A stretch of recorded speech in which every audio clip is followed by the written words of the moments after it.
बभ्रुवाहन आदि का सत्कार तथा अश्वमेध यज्ञ का आरंभ। वैशंपायन जी कहते हैं, जन्मेजय महल में प्रवेश करके बभ्रुवाहन ने मीठे वचन भूलकर अपनी दादी के चरणों में प्रणाम किया। इसके बाद देवी चित्रांगदा और उलूपी ने भी विनीत भाव से कुंती और द्रौपदी के चरण छुए। फिर सुभद्रा तथा कुरुकुल की अन्य स्त्रियों से भी वे यथा योग्य मिली। उस समय कुंती ने उन दोनों को नाना प्रकार के रत्न भेंट किए। द्रौपदी, सुभद्रा तथा अन्य स्त्रियों ने भी अपनी ओर से नाना प्रकार के उपहार दिए। तत्पश्चात वे दोनों देवियां बहुमूल्य शैयाओं पर विराजमान हुई। कुंती ने उन दोनों का बड़ा सत्कार किया। महातेजस्वी बभ्रुवाहन भी कुंती से सत्कार पाकर महाराज धृतराष्ट्र के पास उपस्थित हुआ और विधि के अनुसार उसने उनका चरण स्पर्श किया। इसके बाद राजा युधिष्ठिर और भीमसेन आदि सभी पांडवों के पास जाकर बभ्रुवाहन ने विनय पूर्वक उनका अभिवादन किया। उन सब लोगों ने प्रेमवश उसे छाती से लगा लिया और उसका यथोचित सत्कार किया। इसी प्रकार वे प्रद्युम्न की भांति विनीत भाव से शंख चक्र गदाधारी भगवान श्री कृष्ण की सेवा में उपस्थित हुआ। श्री कृष्ण ने उसे एक बहुमूल्य रथ प्रदान किया जो सुनहरी साजों से सजाया हुआ, सबके द्वारा प्रशंसित और अत्यंत उत्तम था। उसमें दिव्य घोड़े जुते हुए थे। तत्पश्चात धर्मराज युधिष्ठिर, भीमसेन, अर्जुन, नकुल और सहदेव ने अलग अलग बभ्रुवाहन का सत्कार करके उसे बहुत सा धन दिया। उसके तीसरे दिन सत्यवती नंदन महर्षि व्यास जी युधिष्ठिर के पास आकर बोले, कुंती नंदन, तुम आज से यज्ञ आरंभ कर दो। उसका समय आ गया है। यज्ञ का शुभ मुहूर्त उपस्थित है। याजक गण तुम्हें बुला रहे हैं।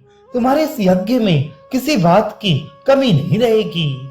यह किसी भी अंग से हीन नहीं होगा, इसलिए अहीन सर्वांग पूर्ण कहलाएगा। इसमें स्वर्ण नामक द्रव्य की अधिकता है, अतः यह बहुस्वर्णक नाम से विख्यात होगा।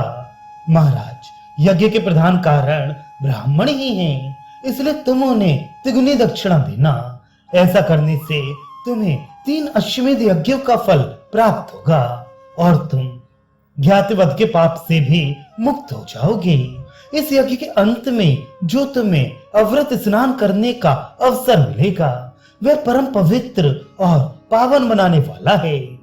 महर्षि व्यास के ऐसा कहने पर धर्मात्मा राजा युधिष्ठिर ने अश्वमेध यज्ञ की सिद्धि के लिए उसी दिन दीक्षा ग्रहण की और बहुत से अन्न की दक्षिणा से युक्त तथा संपूर्ण कामना और गुणों से संपन्न उस महान यज्ञ को आरंभ कर दिया।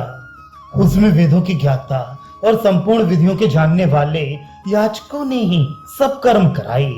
वे सब और घूम घूम कर अच्छे प्रकार विधि का उपदेश दिया करते थे। उन्होंने यज्ञ में कहीं भी भूल नहीं की, कोई भी काम अधूरा नहीं छोड़ा। प्रत्येक कार्य को क्रम के अनुसार और उचित रीत से पूरा किया। सोमपान करने वालों में श्रेष्ठ ब्राह्मणों ने शास्त्रीय विधि के अनुसार सोमलता का रस निकालकर क्रमशः प्रातः सवन आदि कर्मों का अनुष्ठान किया। यज्ञ में आया हुआ कोई भी मनुष्य दीन, दरिद्र, भूखा अथवा दुखिया नहीं रह गया था। महाराज युधिष्ठिर की आज्ञा से महान तेजस्वी भीमसेन भोजनार्थियों को भोजन देने के काम पर सदा डटे रहते थे। यज्ञ की वेदी बनाने में निपुण याजक गण प्रतिदिन शास्त्रोक्त विधि के अनुसार सब कार्य संपन्न किया करते थे। उस यज्ञ के सदस्यों में कोई भी ऐसा नहीं था जो 6 अंगों का विद्वान, ब्रह्मचर्य व्रत का पालन करने वाला, अध्यापन कार्य में कुशल तथा वाद विवाद में प्रवीण ना हो। तत्पश्चात जब युग की स्थापना का समय आया तो याचकों ने यज्ञ भूमि में बेल के 6, खैर के 6, पलाश के 6, देवदारू के 2 और लसोड़े का 1, इस प्रकार 21 यूप खड़े किए। इनके सिवा धर्मराज की आज्ञा से भीमसेन ने यज्ञ की शोभा के लिए और भी बहुत से स्वर्ण में यूप खड़े कराए। यज्ञ की वेदी बनाने के लिए सोने की ईंटें तैयार कराई गई थीं। उनके द्वारा जब वेदी बनकर तैयार हुई तो वे दक्ष प्रजापति की यज्ञ वेदी के समान शोभा पाने लगी। उस यज्ञ मंडप में अग्नि चयन के लिए 4 स्थान बने थे। उन सबकी लंबाई 18-18 हाथ की थी।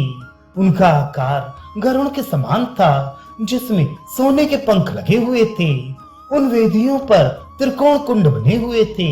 उन्हीं में अग्नि स्थापन का कार्य हुआ। किम पुरुष और किन्नर गण यज्ञशाला की शोभा बढ़ा रहे थे। उसके चारों ओर सिद्धों और ब्राह्मणों का निवास था। व्यास जी के शिष्य, जो संपूर्ण शास्त्रों के प्रणेता और यज्ञ कर्म में कुशल थे, उस यज्ञ में सदस्य थे।